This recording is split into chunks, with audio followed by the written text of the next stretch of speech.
Hey everybody, how's it going? It is Tuesday, so good morning to everybody. How are you doing in the fight? Yeah, that sleep deprivation from this time change, isn't it ridiculous? Good grief. Can our government get their act together and realize that we're living in a time where we don't need to change our time? That is just stupid. All right, that's not what I'm talking about though. I hope you're getting your sleep. Good morning, Johnny. Good morning, Corey. I hope you're getting your sleep, and I hope you're recovering. I guess yesterday was National Nap Day. I think that would be appropriate after the fact that they're killing us with not getting enough sleep. Good morning, Janetta. All right, so I want to talk to you this morning about a fight for our manhood. Because, guys, listen, this is serious stuff. This is for real. You know, there's just a lot of stuff going on in our country, and the demasculation of our men and the fight that we are in, because for whatever reason we have come to a place in our culture where we feel the need to devalue man, and good morning, Robert, and to make him out to be some kind of loser, and that what do they call it, there's some kind of toxic masculinity. And wow, you know, it's kind of sad. It really is. And the reason why, let's get this out of the gate real fast. The reason why there is such a bent towards this is because it's a buck against God's system and order. Now, listen to me very clearly. Listen to me very, very clearly this morning. In the beginning, God created mankind, humanity. Adam, is what that means. Male and female. He created them both. And they are co-equal. One is not greater than another. Now, our value is equal. We're equal in value, but we are not equal in perhaps responsibility or duty or something of that nature. What do I mean? So the purpose of a woman is different than the purpose of a man, and that's okay. It should be that way. Matter of fact, that should be something we appreciate. Good morning, sunshine. It shouldn't be something that we want to fight, but it should be something that we should appreciate, the value of a woman and the value of a man. But there is definitely a tremendous war going on for the value and the worth of manhood and masculinity. So I'm waving goodbye to my wife. She's leaving the house right now. I just walked the kids to school. But let's face it, guys, there is a fight going on for us men. Let me talk about one in particular this morning that we need to get a grasp on. Good morning, John. And that is the battle right now amongst men dealing with the issues of pornography. I just want to talk about this for a few minutes, men, because this is something that you and I need to get a handle on. Statistically, do you realize that 70% of men, 7 out of 10, nearly 7 out of 10 men are struggling with sexual addictions, porn addictions? That is frightening. Alarmingly enough, 30% of women, 3 out of 10 women are struggling with this. All right, so listen, guys, we realize that it's an issue, and we're fighting for our manhood. We need to realize, number one, that we are being assaulted and bombarded with this media of pornography. I mean, we can get our hands on it at the click of a button on our phone, on our tablets, on our computers, on our TVs. It's easily and readily available and accessible.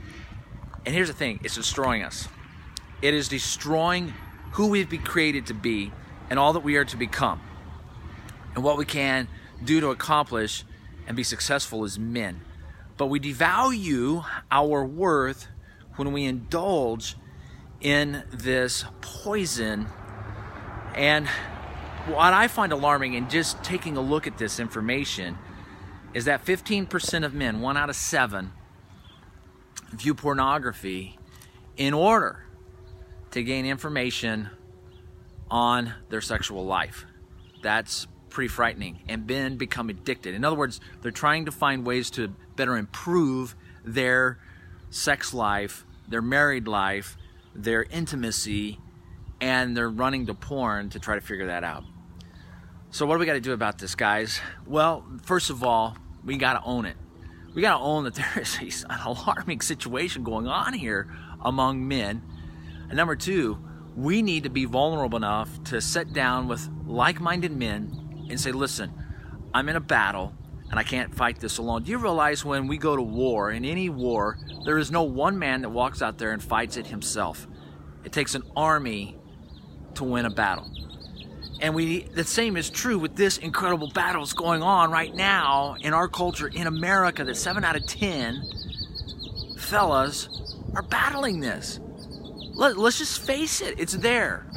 Even if the statistic is off a little bit, it is still epidemical and it is still alarming, and you and I have got to do something to make a difference. So therefore, our two New Testament writers, good morning, Albert, our New Testament writers mentioned and used the terminology of one another nearly 100 times in the New Testament. Why? Because we need one another to overcome the situations and issues in our life. And so men, this is no different. It's not fair to our wives, and it's most definitely not fair to our children. How are we raising our children? So we have to own it, number one. Number two, we need to talk about it. And the only way to talk about it is to sit down with someone else and start going through the processes of confessing, joining together, and overcoming. It is possible. You and I can absolutely destroy and obliterate this enemy if we will join arms and join forces to overcome it. So I want to encourage you this morning in the fight for manhood.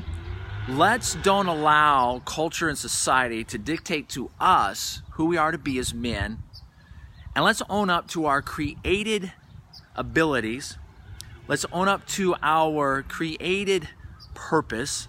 Let's own up to who God created us to be and what He created us for.